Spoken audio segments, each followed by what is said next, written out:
আমি আস্তে করে বললাম, আব্বু, আমি একটা কথা বলবো, তুমি রাগ করো না। আব্বু চোখ তুলে আমার দিকে তাকালো। আমি একটু থেমে নিয়ে বললাম, আম্মুর মানসিক অবস্থা এখন ভালো নয়, তাই সে হয়তো বুঝছে না কিভাবে স্বামী স্ত্রীর সম্পর্ক চলে।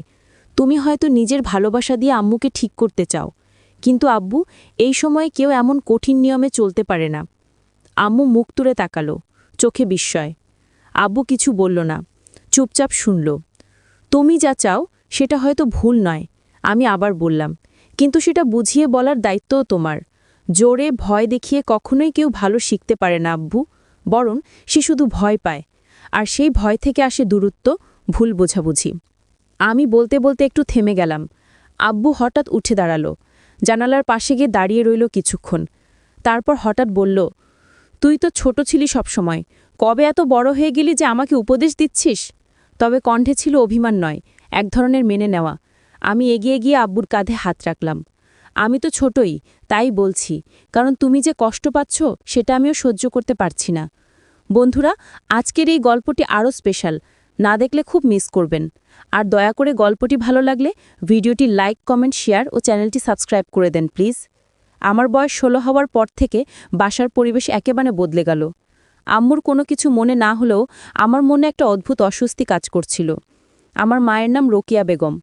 আমার বয়স ১৬ হওয়ার আগ পর্যন্ত তিনি একদমই সুস্থ ছিলেন, কিন্তু গত ১ বছর হলো তার ভেতরে মানসিক সমস্যার দেখা দেয়, এবং তারপর থেকেই তিনি কথাবার্তা খুবই কম বলেন, হাসিটাও যেন ভয়ে আটকে থাকে ঠোঁটের কোণে। আমি কিছু বলিনি তখন, কিন্তু মনটা কেমন করে উঠেছিল। আম্মুর এই অসুস্থতা আমার আর আব্বুর সামনে প্রকাশে আসার ৩ দিন পর আমি আমার ঘরে শুয়েছিলাম। হঠাৎ রাত ১টার দিকে চাপা এক ধরনের আওয়াজ পেলাম, যেন কারো কণ্ঠ রুদ্ধ কান্না বা কিছু একটা ঠেকিয়ে রাখা হচ্ছে। আমি উঠেই বারান্দায় গেলাম।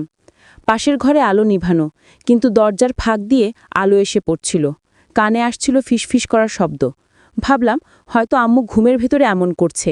নিজেকে বোঝালাম, কিন্তু প্রতিদিন প্রতি রাতে একই আওয়াজ। প্রতিদিন রাত ১টা থেকে ২টার মাঝামাঝি সময়ে একটা চাপা শব্দ হতো, কখনো কান্নার মতো, কখনো ফিসফিস করে ঝগড়ার মতো, আবার কখনো দম বন্ধ হয়ে আসা নিঃশ্বাসের মতো। আমি এক রাতে ঠিক করলাম দরজার পাশে চুপ করে দাঁড়িয়ে থাকব। সেই রাতেও ঠিক একই সময় শব্দটা শুরু হলো, তোমার কিছু শেখার দরকার আছে। এটা আমার আব্বুর গলা, তবে খুব কঠিন, রাগী শোনাচ্ছিল। আরেকটা গলা, খুব নিচু, কাপা কাপা, ভাই। আমি চমকে উঠলাম, ভাই? আম্মু কি আব্বুকে ভাই বলছে? আমি আর দাঁড়িয়ে থাকতে পারলেনি। দরজা খুলে হঠাৎ করেই কাশলাম, যেন কিছুই জানি না। আব্বু দরজা খুলে মাথা বের করল, চেহারা একেবারে লাল, কপালে ঘাম। ঘুমাওনি এখনো? না, পিপাসা পেয়েছিল, পানি খেতে উঠেছিলাম। ভালো করে ঘুমাও, তোমাদের পরীক্ষার সময়টা না করলে হয় না। আমি চলে আসলাম, কিন্তু রাতটা কেটে গেল অস্থিরতায়। রোজ রাতে একই সময়, একই চাপা শব্দ, একই শ্বাসরুদ্ধ ফিসফিস।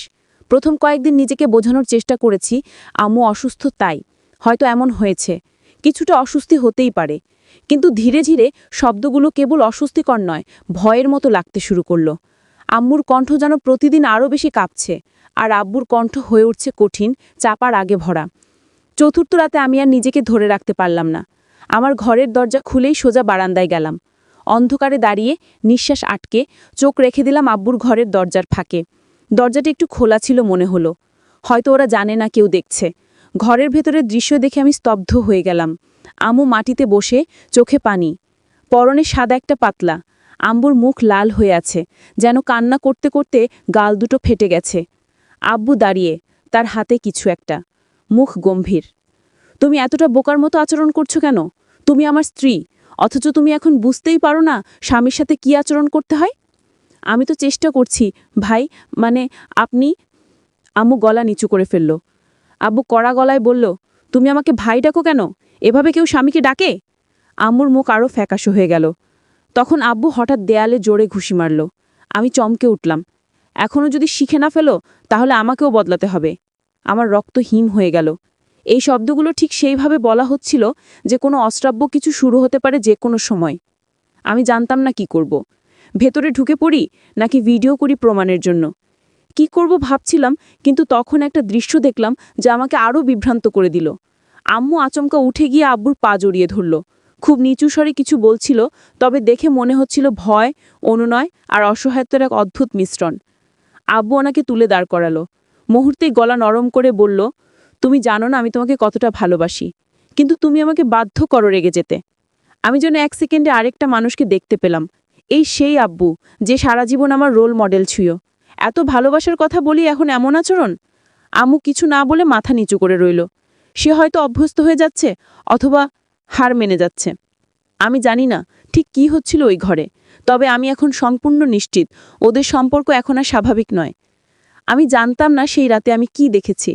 একটা ভালোবাসার নামের মোড়কে কি চলছিল, নির্যাতন, নাকি সেটা ছিল আব্বুর নিজের ভেতরের ভাঙনের বহিঃপ্রকাশ। পরদিন সকালে মুখে কিছু বলিনি কারো সঙ্গে। আব্বু জিজ্ঞেস করলেন রাতে ঘুম হয়েছিল।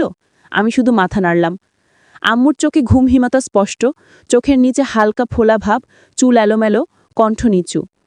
মা, নাস্তা খাবি? ওনার কণ্ঠে কোনো অভিযোগ নেই, নেই কোনো আকুলতা, যেন সে নিজের অবস্থান মেনেই নিয়েছে। আমি জানতাম একটা শব্দ বললেই হয়তো কিছু বদলাবে। নানা নানির কাছে বিষয়টা তুললে আব্বুর অবস্থা কঠিন হয়ে যাবে, কিন্তু আমি পারলাম না। আমি কাউকে কিছু বললাম না, কারণ আমি জানতাম আম্মু কেমন সংসারের দায়িত্ব নিজের কাঁধে নিয়েছে।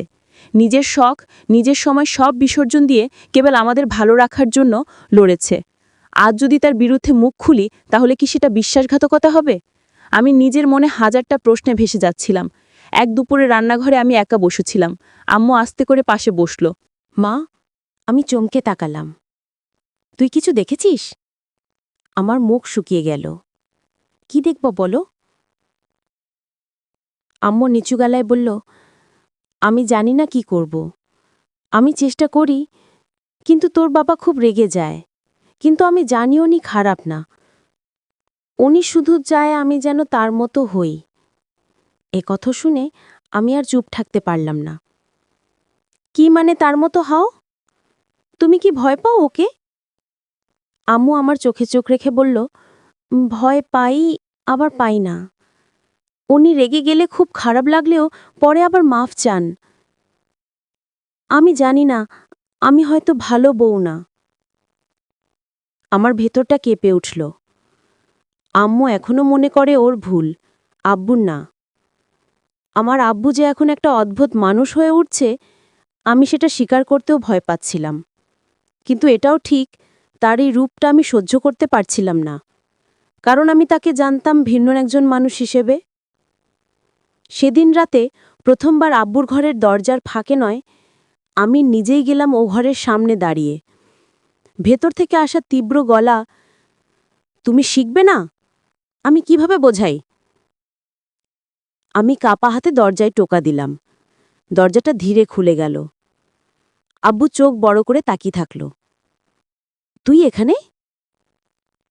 আমি তাকালাম ওনার চোখে। সেখানে রাগ নয়, একরাশ লজ্জা। আমি আস্তে করে বললাম, তুমি ঠিক আছো আব্বু? ওনার মুখটা নরম হয়ে গেল। হঠাৎ করে সে বসে পড়ল খাটের কোণে, কপালে হাত দিয়ে বলল, আমি জানি না আমি কেমন হয়ে যাচ্ছে। ঘরটা তখন এক অদ্ভুত নীরবতায় ডুবেছিল। আমি, আব্বু আর আম্মু তিনজনই একটা ছোট ঘরে বসে আছি, অথচ যেন তিনটা আলাদা দুনিয়ায়। আব্বু মাথা নিচু করে বসেছিল, আম্মু চুপচাপ, চোখ নিচু। আমিও জানতাম এখন কিছু না বললে হয়তো আর কোনোদিন বলা যাবে না। আমি আস্তে করে বললাম, আব্বু, আমি একটা কথা বলবো, তুমি রাগ করো না? ভাইয়া চোখ তুলে আমার দিকে তাকালো। আমি একটু থেমে নিয়ে বললাম, আম্মু তো এখন অসুস্থ, তাই তিনি যদি আপনাকে খুশি করতে চান, তারপরেও তিনি তা করতে পারছেন না।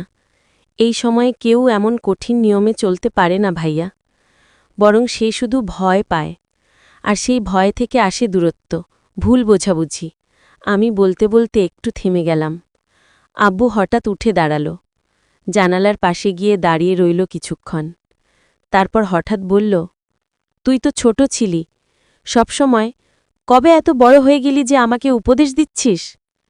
তবে কণ্ঠে ছিল অভিমান নয়, এক ধরনের মেনে নেওয়া। আমি এগিয়ে গিয়ে আব্বুর কাঁধে হাত রাখলাম। আমি তো ছোটই, তাই বলছি, কারণ তুমি যে কষ্ট পাচ্ছ সেটা আমিও সহ্য করতে পারছি না।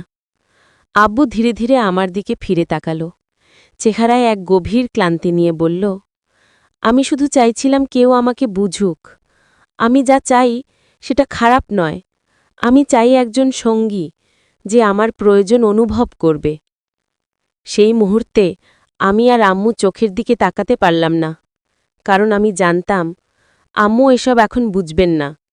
আর এই ফাঁকে অজান্তেই আমি নিজেই আব্বুর মনের কথা বুঝে ফেলেছি, এমনকি কিছু অনুভবও। আমরা তিনজন এক ঘরে, অথচ তিনটা ভিন্ন অনুভূতির। লোক আম্মু ভয়ে ঢাকা, আব্বু একাকিত্বে কাঁপান, আর আমি এই দুয়ের মাঝখানে দাঁড়িয়ে নিজের অবস্থান খুঁজে ফিরছি। রাত তখন অনেকটা গড়িয়ে গেছে।